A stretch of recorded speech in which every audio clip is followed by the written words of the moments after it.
Bom, o que ele fala, Daniel Pink, da sinfonia? Uma das formas de compreender e desenvolver a aptidão da sinfonia é aprender a desenhar, que eu falei lá no começo.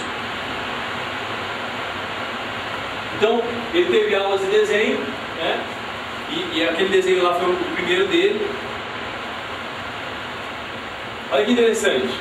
Quando desenhamos, esse é o autor. Quando desenhamos, não colocamos no papel o que vemos, mas sim símbolos recordados da infância. Queria que cada um desenhasse rapidinho para mim uma boca. Olha para a pessoa da frente aí, ó, e fala: desenha a boca de fulano. Desenhar não é comigo. Não, desenho daqui, ó. Ó, eu li a boca da Tereza, vou desenhar a boca da Tereza. Eu li a boca do Dirceu. Eu acabei de desenhar a boca da minha infância.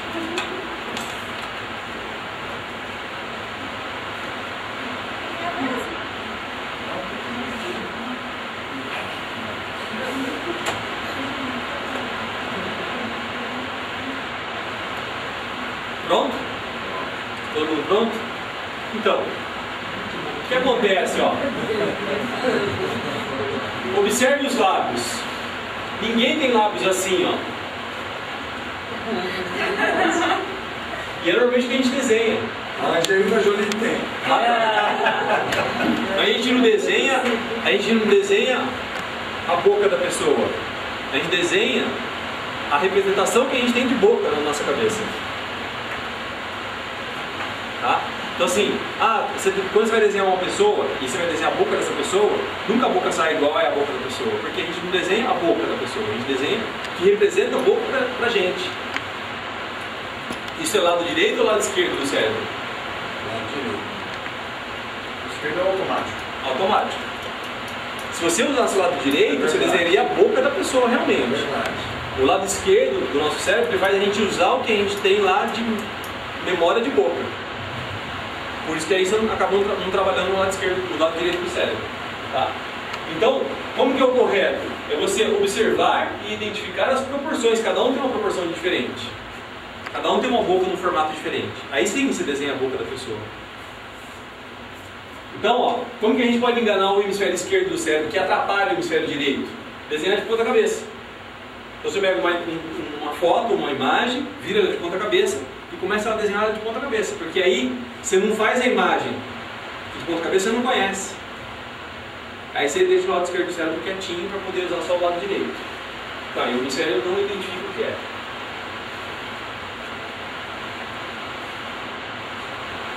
Então, a técnica é deixar o hemisfério direito livre para poder desenhar.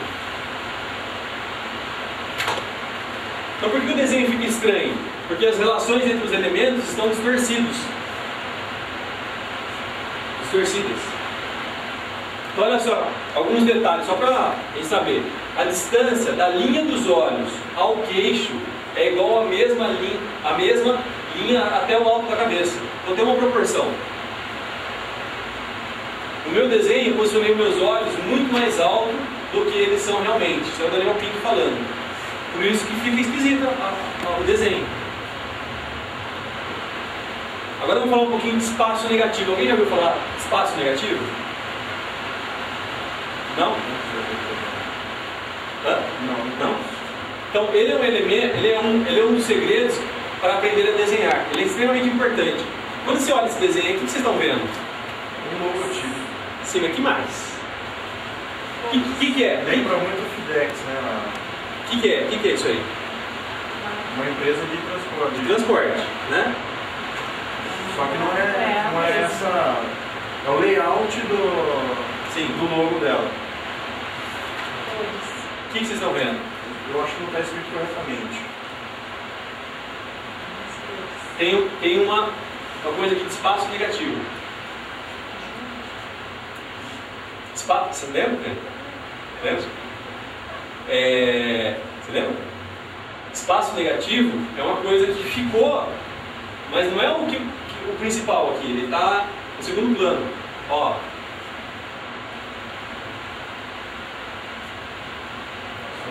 Seria o subliminar, praticamente. Entendeu? Então isso é uma coisa importante. Tá? O Porque muitas vezes quando você vai elaborar o seu logo, você pode colocar essa mensagem de segundo plano.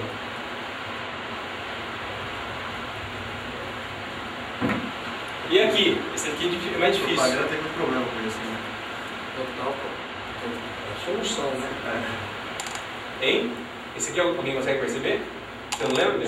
Lembra? Ah, eu chamo de chocolate. É. Tenta ver o espaço negativo. Não? Vou dar uma dica, hein? Olha esse formato aqui, ó. É o chocolate, uma outra. Sim, mas tá, aqui não é espaço negativo, aqui é o desenho da outra. Tô dando uma dica, olha isso daqui. Em volta de ter um cromado que é embalagem? Não. Tem que ser um símbolo, alguma coisa que representa algo. Não, gente. Isso aqui, achou? Isso aqui, ó. Aqui de novo, ó. Entre o K e o I. Tá? Entendeu? Então isso é espaço negativo, para quem não conhecia. Então, olha só, era conceitual.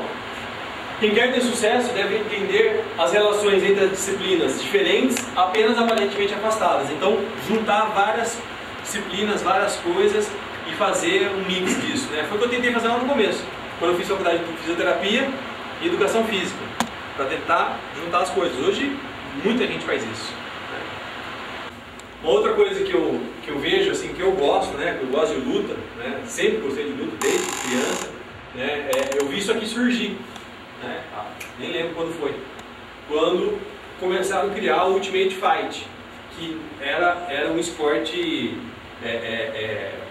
vamos dizer, violento, era meio,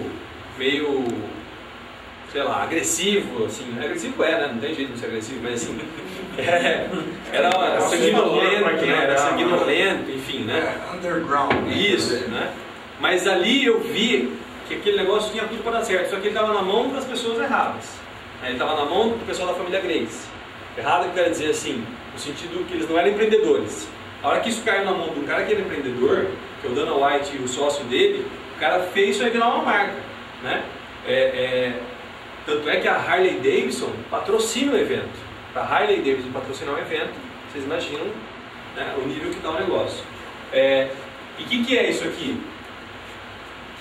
MMA, Mixed Martial Arts, ou seja, mistura de artes marciais, é tudo que a gente está falando, de sinfonia, é juntar um monte de coisa. Porque quando começou, era assim, eu sou do jiu-jitsu, vou desafiar o cara do karatê, o cara do kung fu vai desafiar o cara do muay thai.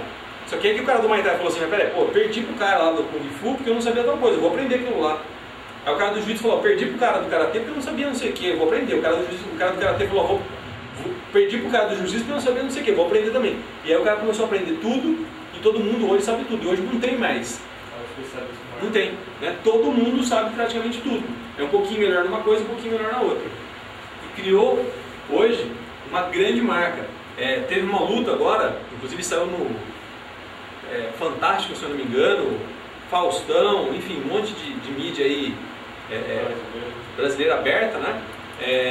Falando da luta, que foi de 2 brasileiros disputando o campeonato mundial, né? Que foi o Anderson Silva e o Vitor Belfort. Então assim, foi uma grande sacada do cara, né? E fazer o negócio, vamos colocar algumas regras para não ficar tão agressivo o negócio, colocou algumas regras que são importantes. Outra coisa, não tinha tempo, era parecido com vôlei, não tinha tempo. Imagina, como é que você botar comercial no meio, como é que você vai fazer toda a programação? Agora não, agora tem tempo, são 3 rounds de 5 minutos, antes a luta era sem tempo. O cara podia lutar 10 minutos, o cara podia lutar 40. Então aí fica complicado para a televisão compor isso aí. Só com as lutas está faturando $1 bilhão. Fora camiseta. Falando do que? De pay-per-view? O UFC, faturamento do UFC total. $1 bilhão. Isso declarado. Então imagina, deve ter muito mais do que isso. Aqui eles vendem pay-per-view, né? Para a pessoa assistir. Tá? Então é isso, né? Juntou várias artes marciais numa coisa hoje que chama Mixed Martial Arts, né? Mistura das artes marciais. Bom, o que será importante desenvolver quais são essas necessidades? Então, exímio na arte da analogia, saber fazer analogias, tá? Isso é importante. Quando eu estou dando aula também, eu vejo que as pessoas conversam comigo, vêm falar comigo depois do intervalo. Nossa, mas quando você explica, eu consigo entender o que você está falando. Porque eu uso muito analogia. Né? A analogia faz a pessoa chegar onde você quer que ela chegue com raciocínio. Isso também na venda, você tem que fazer analogia. Tá? Ver uma coisa pelo prisma de outra. Né? Então, assim, conseguir ver aquela mesma coisa de vários lados, inclusive do lado do seu cliente. Então, para quem fica essa oportunidade nova aí? O desbravador de fronteiras, né? Aquele que quer encontrar coisas novas, trilhar caminho que ninguém trilhou. O inventor, o cara que está ali para inventar coisas novas. E o criador de metáforas. Então, o desbravador de fronteiras aí, né? Realmente vai buscar uma trilha que ninguém andou, né? Porque se a pessoa já andou, já chegou lá. Então você tem que fazer uma outra trilha num lugar que ninguém chegou. Então, o prefixo mais recorrente hoje, né, que a gente ouve muito, é o multi. Né? Então, multitarefa, multicultural, multimídia, e isso chegou num ponto até de discussão, se é legal ou se não é legal esse multi. Né? Então, essa geração aqui, ó, essa geração, aquela geração... Que ano você nasceu? 84. Essa geração Y, que o pessoal fala, né? E agora já vem falando da geração Z, que é a geração mais nova ainda, né? Que é a geração que está aí com 17 anos, que ela é multitarefa.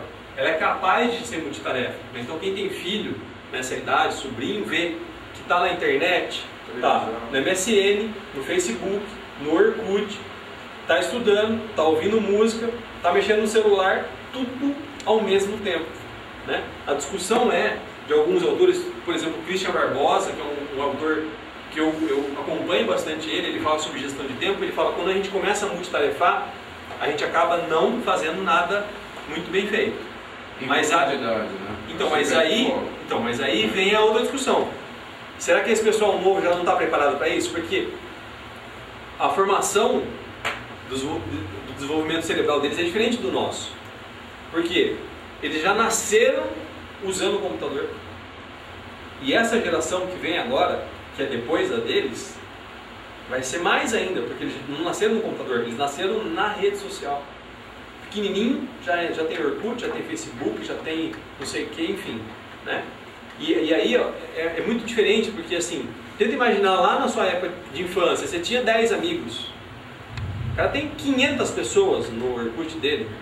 Tem pessoa que já bateu 1000, que é o máximo, já tem 2 Orkuts, porque já lotou o Orkut dele de amigo. Né? E eles conversam, eles passam às vezes o final de semana inteiro conversando, batendo papo, contando, jogando.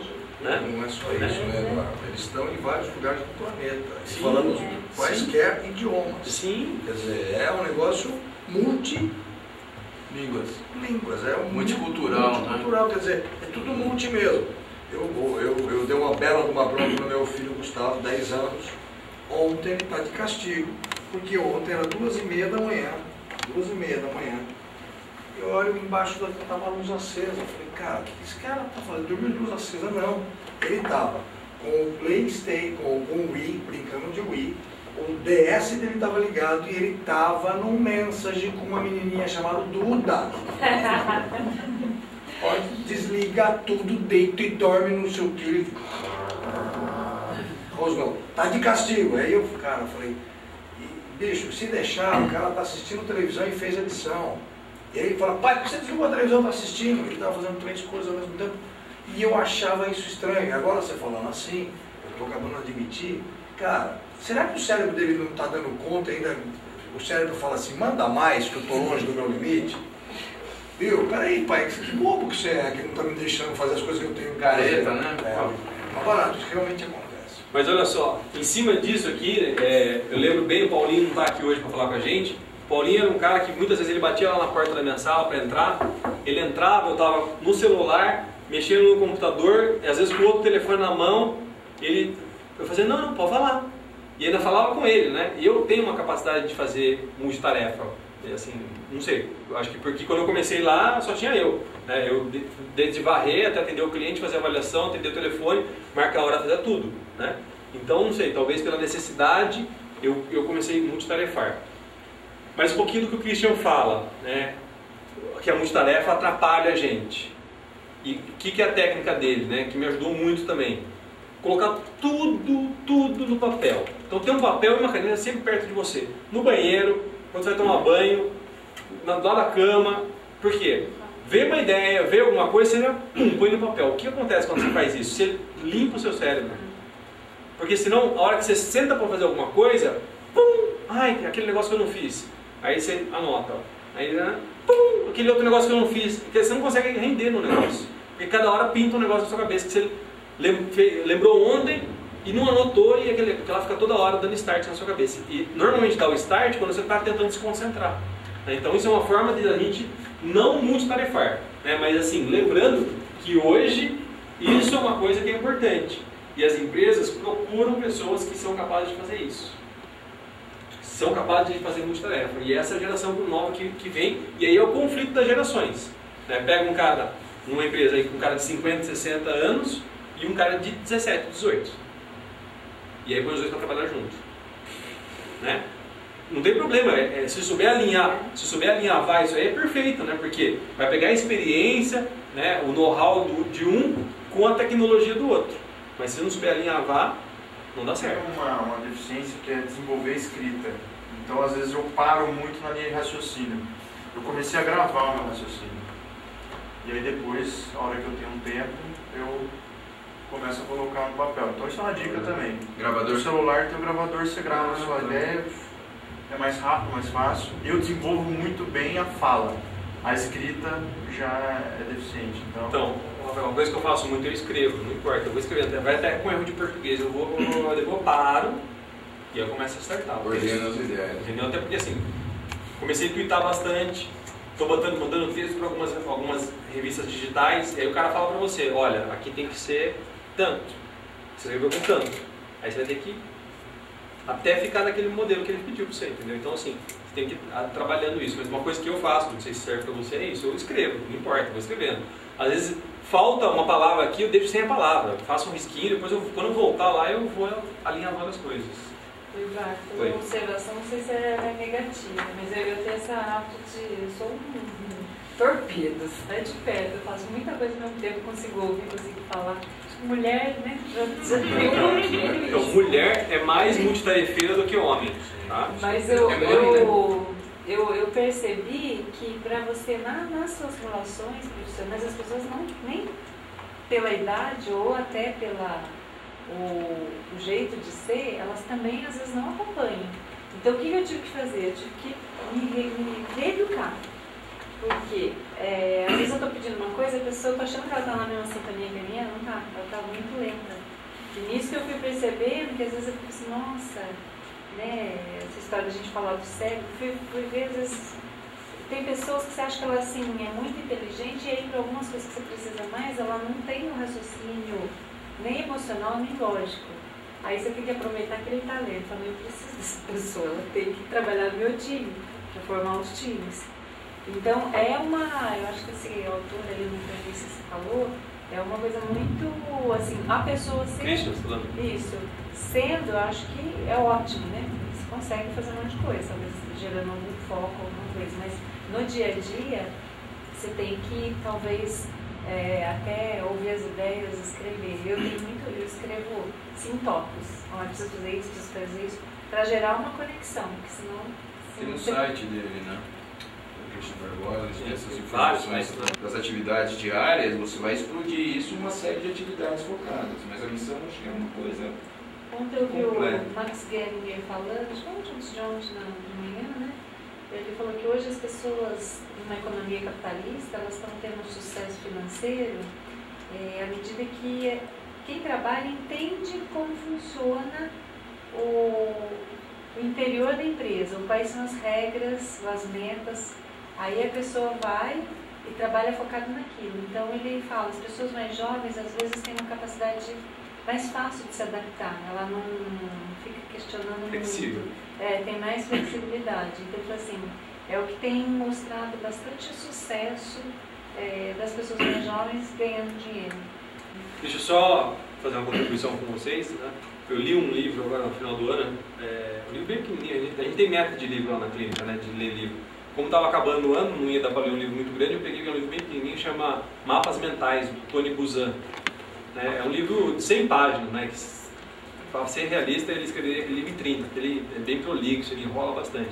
Mas a ideia é muito legal, que é colocar no papel as coisas em forma de mapa mental. Inclusive, nós estamos desenvolvendo no site o mapa mental do site. Então, quando o cara entrar, ele pode entrar no mapa mental e conhecer o site inteiro, já antes de entrar no site. O pessoal que lembra disso, é como se fosse um fluxograma. Não é um fluxograma, mas é como se fosse um fluxograma. E como ele diz no livro, é uma forma melhor do nosso cérebro lembrar das coisas. Tá? Então, quem quiser caçar isso aí, chama mapa mental. Então, ó, voltando aqui no desbravador de fronteira. Então, antigamente, aprofundar em uma única esfera garantia o sucesso, né? Ou seja, especializar. Hoje, os maiores benefícios são colhidos por quem é capaz de atuar com igual segurança em esferas completamente distintas. Né? Então, brincar com várias coisas ao mesmo tempo. Então, desbravador de fronteiras. Se especializam em diversas áreas, falam várias línguas, adoram a diversidade da raça humana, vivem multividas, porque isso é mais interessante e atualmente mais eficaz. Tem uma história interessante disso aí, que quando eu comecei, né, quando eu voltei de São Paulo para Campinas, comecei a trabalhar, eu trabalhava no INCOR, né, eu era fisioterapeuta-chefe do INCOR, então eu andava de branco, calça social, a Tereza lembra dessa época, né, Tereza? Calça social branca, camisa branca, né, ia para o hospital, sapato, cinto, tudo branco. E de manhã eu dava aula de personal lá na Sport Moving, né, e eu dava de calça de tactel, camiseta, né, e eu ia na mesma padaria. E um dia a moça, acho que ela não se conteve, e falou assim: você tem um irmão? E eu sacana, né? E tenho. E o papo rolou, né? Mas esse negócio de multivida, né? Sempre que eu leio isso aqui eu lembro, né? Porque assim, você vê até com um outro aspecto, né? E aí parece que é outra pessoa realmente. Então é bacana isso. Então só algumas colocações, né? Esse pianista, ele é pianista e professor de filosofia. Então ele aplica o que aprendeu nas duas áreas para administrar sua empresa de consultoria e gestão, que é uma terceira coisa. Tá? Olha só, multitarefeiros de plantão aí, né? Essa moça, pastora e pediatra em Boston. Compositor de óperas e criador de equipamentos musicais de alta tecnologia. Matemática e criação de peças de vestuário. Então, quer dizer, várias tarefas aí, né? Olha o que esse psicólogo fala, não sei nem falar o nome desse psicólogo, né? Estudou a vida de pessoas criativas e descobriu que a criatividade geralmente exige atravessar as fronteiras que separam áreas diferentes, né? Que é tudo que a gente está falando. Para você ter criatividade, você tem que ultrapassar as áreas.